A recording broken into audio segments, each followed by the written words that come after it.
Welcome everyone to the United States Civ Overview.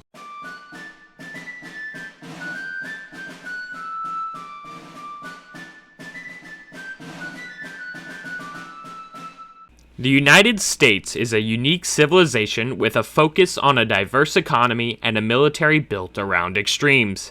It has also introduced to us a new type of age up and the ability to fill out your deck more as you advance through the ages. This civ actually has two civilization bonuses. The first is their ability to repeatedly call Minutemen from town centers, outposts, and forts, although with a cooldown. And their second is that they don't actually need to add factories to their deck, as they are automatically able to send them upon hitting the industrial age. The United States is a federal American culture, and they share with Mexico three unique bonuses. The first is that rather than your standard explorer, you begin with a general, who along with having slightly higher hit points can place an inspiring flag, which makes nearby military units perform better in combat and makes buildings construct and train units faster. Also, upon reaching the fortress age, he is able to build forts instead of town centers. The second part of their culture bonus is that while they have a card limit of 21, instead of aging up with a politician like the European civs do, you age up by selecting a state, which will grant you access to two new unique cards. Because of this, the United States can more easily change their strategy as the game proceeds. You also get crates of XP with every one of your age ups. Their third culture bonus is their shared access to the slope, basically a faster caravel, the steamer, a more versatile galleon, the ironclad, a frigate monitor mix, and the saloon, which is a tavern that can train the United States' unique outlaws. Replacing the normal villager cards that most civs have access to, the United States instead has access to unique immigrant cards, which usually send some type of eco unit, and they might buff your own. While their early game economy is quite strong, they can struggle in the late game due to missing many standard eco cards. As I stated at the beginning, the United States military is built around having extremes. The state militia, a fast, short-ranged, low-damage, but high-hit point skirmisher. The sharpshooter, a long-ranged, high multiplier, but low-hit point skirmisher. Even their range cav, the carbine cavalry, have a higher range, higher damage, but lower HP. Their artillery also follow this pattern. Your Gatling guns are the ultimate glass cannon. They kill almost everything in their path, but one hussar, or one good cannon volley, and they'll cease to exist.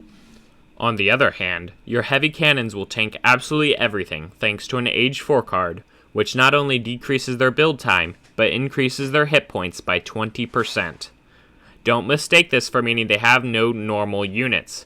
The regular fulfills the standard role of a musketeer, albeit with slightly more range and damage for a little bit higher cost. They also have access to hussars, which with an Age 3 card they can make with a 15% discount. There is one more unit I must mention, and that is the Minutemen. As their civ bonus says, they can repeatedly call out Minutemen, but there is more to this unit than just that. Similar to the militiamen, Minutemen do lose hit points over time, although they only lose 50% rather than going down to 1 HP. Minutemen also shadow tech through the ages, gaining hit points and attack. You can also send a card which changes your Minutemen into Marines, which have much higher siege and don't lose any hit points. I also want to quickly touch on the United States' unique outlaws. They're very similar to the normal outlaws you would find on maps like Great Plains. You have the Gunslinger, Pistolero, Alhoot, Renegado, and the Cowboy, Comanchero. They're basically the same units, but they do have a special charged attack, so if you get a good volley off, it's possible to quickly steamroll your opponents. You'll have access to these outlaws no matter the map. The United States does not have access to your standard mercenary cards. Instead, they have Legion cards, which ship different European units and enables you to train those units at your forts, except for the Lee's Legion card, which enables early carbine cavalry at your stable. One thing I must mention is that due to your hussars being subpar, you'll most likely be relying on Pulaski's Legion, which ships and enables Uhlans, and Kovat's Legion, which ships and enables Magyar hussars, as your main cavalry forces. The US has many strong strategies, ranging from their Age 2 pike rush to a fast industrial heavy cannon spam. But their most common strategy is a fast fortress incorporating their strong musketeers, minutemen, and their infinite shipment of Gatling guns. They even have a strong shipment of Legion Uhlans that will turn the tide of many battles. This is one of my favorite civilizations, and I could say much more about them.